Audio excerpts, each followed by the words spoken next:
He seemed really excited about seeing his worlds collide, so of course we told him it was okay. We were in the middle of an Uno game when Dylan got a call. He left the table and came back with a 6 feet 2 inches stocky bearded man he introduced as George. For whatever reason, Dylan called his mom by her first name, so I figured this Viking-looking dude in khakis and Nike Monarchs was his father. Of course, this was his childhood friend he mentioned earlier. He introduced himself again to everyone at the table.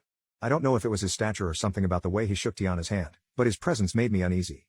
The whole vibe of the Uno game switched up when George sat down. This guy would not stop talking about weapons.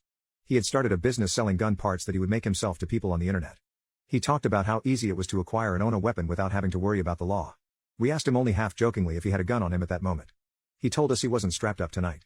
Then he pulled out the wildest knife I've ever seen from a little sheath in his waistband under his shirt.